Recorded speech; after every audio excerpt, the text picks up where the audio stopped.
for them. Happy Friday, Well, Uncle Mike. How are you? Well, I'm great. Speaking of turning 80, I told you about the lady who wrote me, who's 99 years young, and she thinks she's my oldest listener. She lives in Tryon, North Carolina. Her name is Joyce, and I'm running with your idea because her birthday is November 26th. She's going to be 100. We couldn't track her down. We kept trying to email her because I wanted to connect to her. We got to do something for her. Well, guess what? She called the show yesterday. Get out. And she is as spry. And look, she's more agile than you are. Well, it's not, as we said during Biden, it's not about the number. Look at Charles Grassley. Look at this lady. Look at all kinds of people. She opined about World War II. She said, "Look, I've lived through." I mean, she was born in 1925, and she said, "She's 16. She had just turned 16 for Pearl Harbor. For Pearl Harbor. Think about this." So anyway, I want to plan a birthday party for her. That's your idea, by the way. I'm giving you all the credit for it. Thank you so much. I think we ought to get way behind that. And come November 26th, we need to have a 100th birthday party celebration for Joyce in Tryon, North Carolina. So more to come. Be awesome. Wouldn't that be fun? I mean, and you were right. We should do something. But she called. She said, "Look, I stay up late and I sleep late." She goes, "I listen to you on the iPad." I thought the iPad, 99 years old. That's right. She's emailing, she's texting, she's calling, she's on her iPad, and she's 90. And it all started because she wrote me and basically told me to suck it up and stop whining about turning 65. There she you go. 65. Jeez, she could be my mom. She could be my mother. And so in a way she is. So the Mike Gallagher Show is officially adopting Joyce from Tryon, North Carolina. So more to come on that. Well, if you haven't already, what do you always do when somebody is about to be a centenarian, about to turn 100? You always ask them, what are the secrets? What are the secrets? And invariably, the answers are things that we think are bad for us. Well, I do a shot of whiskey every day, or not smoke a bag of cigarettes or anything, but I like fried chicken, things like that. It's like, so we're all, our metabolisms are different. You never know. Whatever her secret is, good for her. And she told me. She told me what it is. What? Two things. Yeah. She goes, "It's my faith and my optimism." She goes, "I stay optimistic, I stay positive, and I have a deep faith in the Lord." And she goes, "That's why I'm here." And I just, that was it. She said that people ask me that all the time.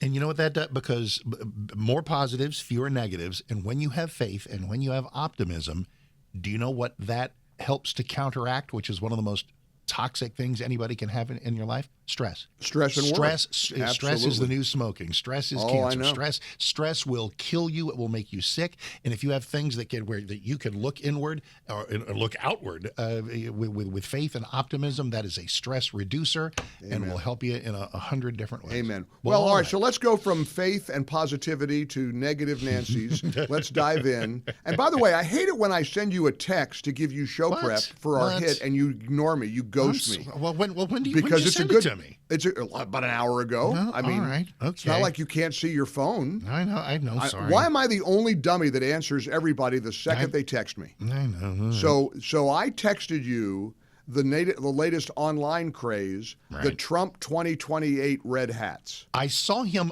showing Laura. Did he have Laura Ingraham in the Oval Office or something and pull this curtain back and there's a big Trump 2028 hat framed, ready to go? All right, you go first. Our buddy Chris DeGaulle retweeted Jessica Tarloff from the Five because they're all freaking out about Trump running for a third term. They're all losing their marbles over it. Yeah.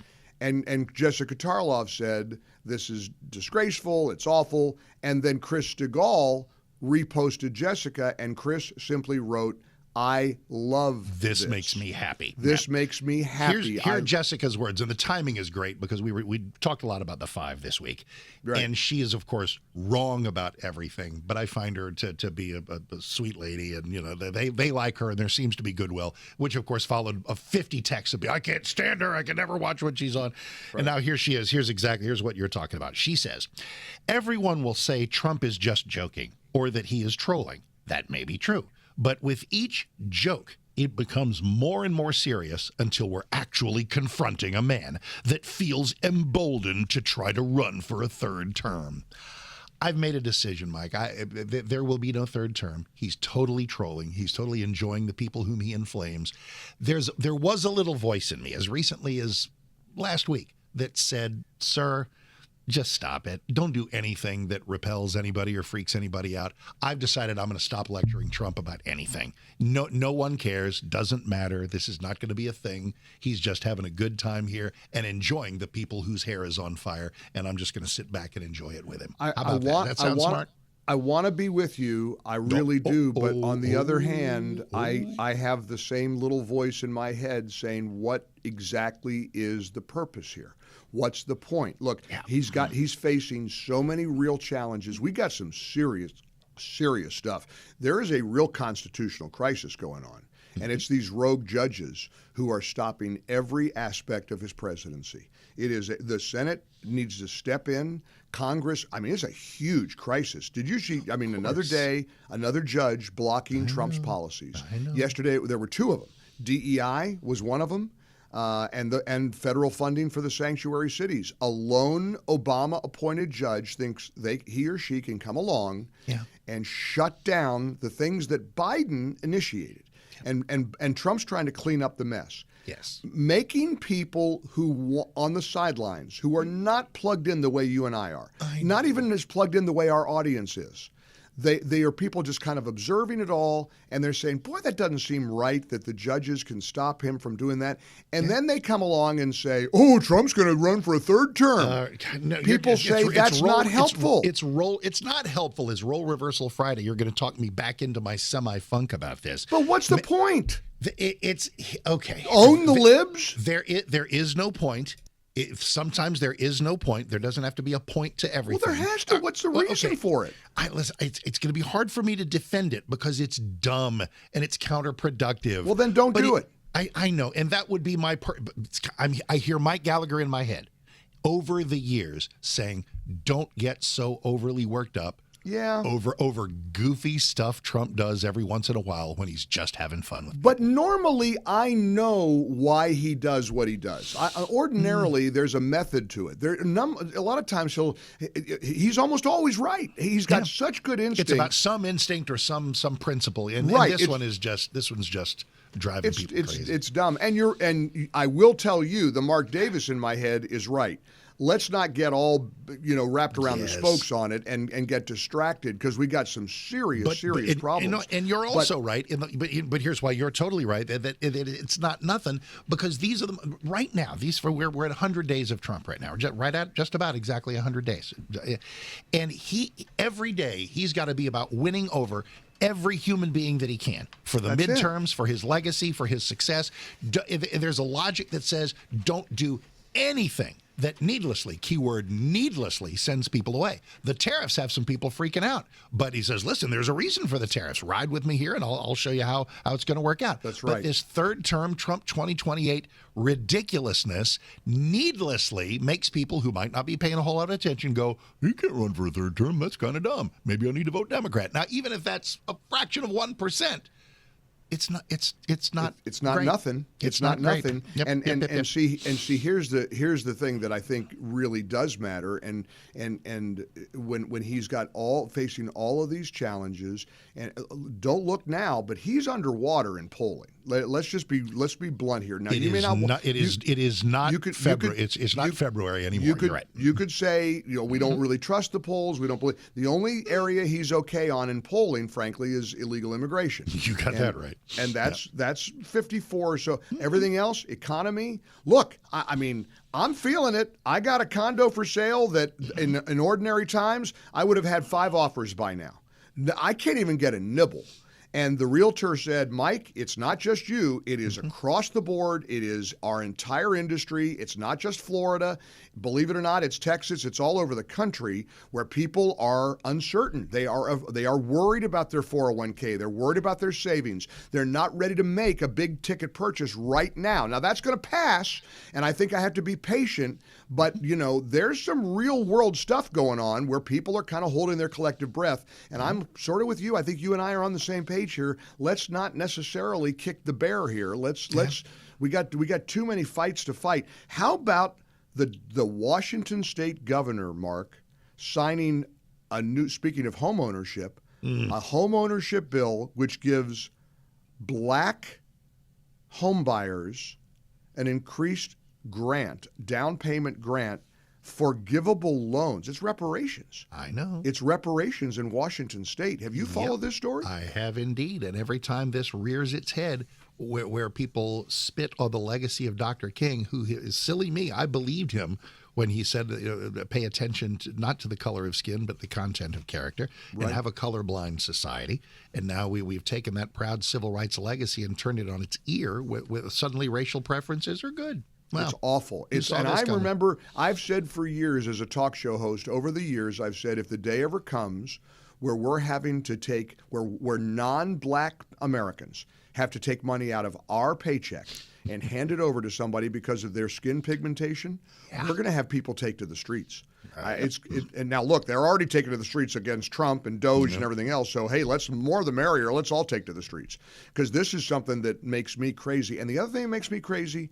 Am I wrong to be so obsessed with this Tesla case out of Minnesota and and this Mary Moriarty? Little things mean a lot, and when somebody keying a car is something, when thousands of dollars of damage is something that we just go, no problem, no crime here, and it's clearly for an ideological purpose, that portends something that is very, very bad. And let's tell you why it's very, very bad, because the message that the Hennepin County Attorney's Office is giving to all of its residents, knock yourself out, do more of the same. You won't get prosecuted. Yeah. This is horrific. But here's what I saw this morning just coming into work, and I'm going to have Tracy track this down. I want to chase this story down. According to somebody on social media, in the same county in Minnesota, Hennepin County, a 19-year-old woman has been charged with felonies for committing $7,000 in damages after keying a co-worker's car. So let me get this straight. Mary Moriarty, the woke, far-left, radical, lunatic, progressive attorney in Hennepin County, does not want to charge the state employee, the 33-year-old guy that keyed 6 Teslas to the tune of $20,000. Well, he qualifies for diversion. But in the same county, apparently, a 19-year-old woman charged with a felony facing prison time for committing only $7,000 in damages after keying a co-worker's car. This is wrong, and it's insane, Mark. These are the multiple standards. If you're doing bad things to cars is illegal and you should be punished. But if it's a Tesla, it's okay. Savaging people, trying to ruin people, trying to kill people, that should be bad. But if it's Trump, it's okay. It is the multiple standard that he does not deserve grace. He does not deserve a fair shot. He does not deserve goodwill. Did you catch Bill Maher talking to Piers Morgan on his about Larry David Club Random? And Piers said, "Did you know that Larry? You're friends with Larry David, right?" And Maher said, "Yeah, I have been." And of course, because Larry David wrote this unbelievably stupid thing, My Dinner with Adolf, a parody seeming of Trump entertaining Bill Maher at the White House. And Bill Maher said, "I don't care. I don't care what these people say. And anytime you invoke Hitler, you've lost the argument."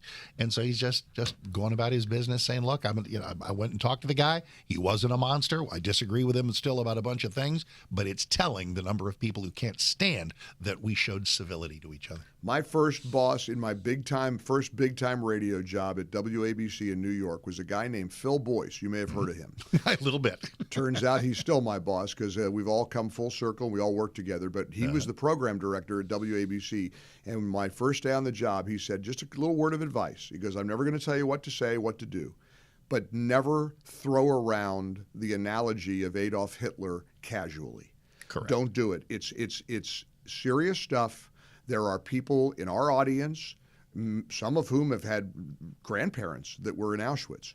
Do not throw that around. Don't say, "Oh, he's Hitler, she's Hitler." Yep. And of course, the left does it all the time. Yeah, that was Bill Maher's point. He said, what an incredible insult that is to the memory of 6 million dead Jews for him to throw Hitler around as a political weapon. Well, Bingo. If everybody, there you go. All man. Right. Happy weekend. We're off to, Monday is My Pillow Day. We're going to be in Minnesota. You ready for it? I am so ready for it. Where will you? Are you going to be in the factory? In the factory. Oh, am I going to be in the factory?